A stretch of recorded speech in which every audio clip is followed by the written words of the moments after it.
life in general. So imagine if you're going into a storefront and literally there is nobody, and I mean there's absolutely nobody to assist you with anything that you need, right? And nowadays that's called like customer service, right? Most times you have somebody, if you're unsure where a particular item is and you're looking for, you can ask somebody like, hey, do you know where this particular item is? And the person that's on staff is going to be like, hey, it's down aisle 12 to your left, right? And then you find your item, right?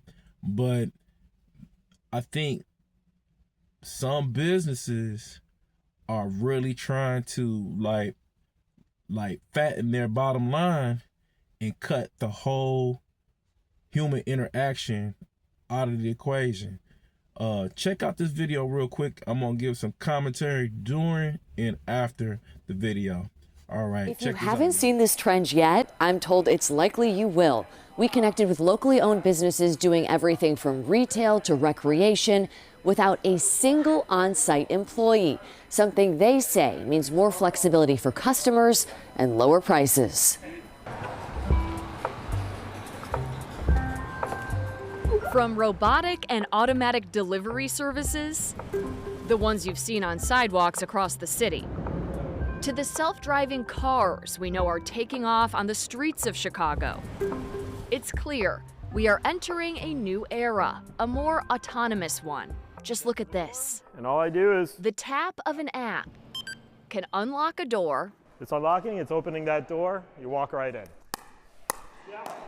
Teamwork makes the dream work! Giving easy access to a 24/7 recreation facility like this one. You're looking at a normal afternoon at SPF in Old Irving Park, according to co-owner Rich Green. Our mission is to really keep growing the game of pickleball, and one of the ways you do that is by giving people courts when it fits their schedule. Which means there's a normal overnight and early morning here too. It's a pretty rare day where we don't have pickleball being played at 2 a.m. Without one employee in the building. Sometimes we forget about all the people who work hard for our city that have alternative schedules. 12 to 3 has just been surpassed our expectations in terms of how many people would be in here playing, which is great. Green says making this location autonomous just made sense. From a pure business perspective, it allows us to lower our cost to also to the consumer, right? But with cameras rolling 24/7, they not only monitor but have a record of who's inside. If you had 4 guests here and you brought a 5th, we know, right? So far, no employees, no issues. So I was just gonna stop it right there, and as you heard, he said with no employees, it's a lower cost. So I mean, the overhead, that's one less person that they have to pay. They don't have to pay into employment. They don't have to pay them for hourly wages. Everything is kind of being essentially monitored remotely, right? Now, maybe, I don't know if they probably have to pay somebody to do that, or that essentially would alert them on their own personal device, but essentially employee-less, right? If I said that correctly, it's no employees on site, to monitor what's going on. And it seems like the business is kind of streamlined, and essentially you don't have to have anybody there, and they look like they have something on hand to alert if anybody have any type of medical issues or anything like that. But that's very interesting. Now I want to go into the retail portion of this clip. On the retail side, We have 3 different heights to choose from. there's an entirely different experience out there. A mattress store in Skokie, open to the public. Do you want some more information? But the only employees on the video playing on the TV inside. What makes Hassless Mattress so unique is that there are no employees in the showroom. Yep, no one works in here. There's no pressure, nobody's hassling you or haggling you when you're trying to lay on the mattresses. Owner Weston Huth on Zoom with me from the store I had all to myself. When Customers come here, do they know what they're getting into, or are they surprised when they walk into the stores at least some of the time and nobody's here and there's just a video playing? It is a little of both. More than 30 Hasseless mattress stores across Chicago and Milwaukee operate this way. The front door unlocks on its own when they open until it locks again at closing. We get sometimes people saying that they laid on a mattress for an hour, almost taking a nap before confirming, yep, this is the right one.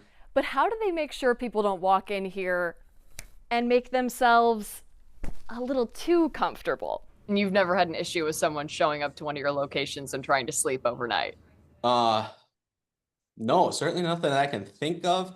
Telling me they've never had any major issues in general. When somebody walks in, we also get a notification. With a camera and alert system covering the store, We monitor those live. even watching us in the store shooting this story.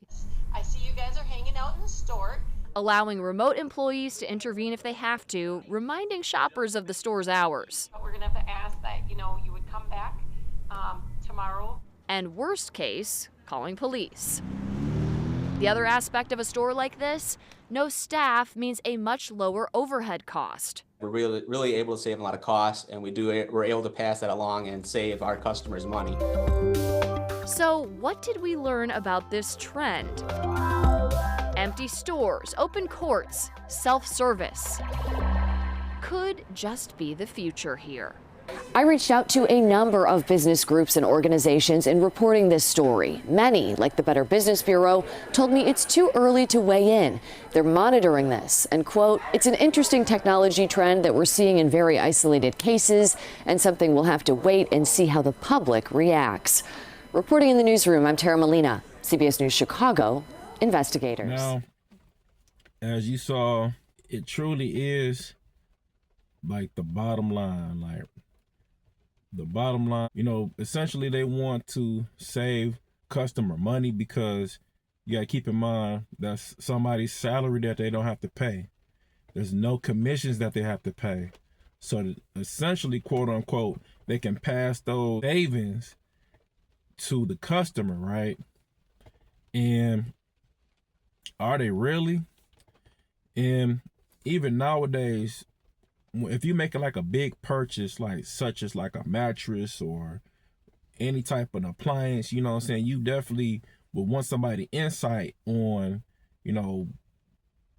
what's better. You don't know if that person may have like lower back issues or, spinal issues. And if human interaction, somebody that's like a specialist or somebody that's being trained essentially can kind of point you in the right direction on your purchase, right? And I can understand like people are used to shopping online and people don't want to feel like they're being hassled or upsold or anything like that. But if people are buying the wrong thing, and essentially if it's the wrong thing, people are going to return it, right? And that can count against you too as a business, because if people returning stuff, and especially something that's such as mattresses or whatever, you know what I'm saying, is the company going to be willing to take a loss on that? And I think right now, even though it's starting off with something as a mattress company, could you imagine going into like a big box retailer, right? And essentially just like scanning QR codes for the information. And I think essentially everybody has technology at their fingertips now, and people try to do their due diligence to kind of make an informed decision on what they want. But then there's a lot of people that don't really know a lot about nothing, and they just don't care to like really do their research. They rely on a person, human interaction to kind of point them in the right direction, right? And I don't know, I think especially in these type of settings, it's definitely it's a stigma that people are always trying to upsell you, and people are always trying to like fleece you, like as soon as you come into the door, man. And right now, I think like human interaction in retail is it's not gonna be too far off. And I think people should be definitely worried. Because I think at the end of the day, man, it's all about the money that the corporation or the company saves, and not so much about, you know, the actual person. And it's getting to that point, y'all. Like, leave a comment down below if y'all feel that it is going this way.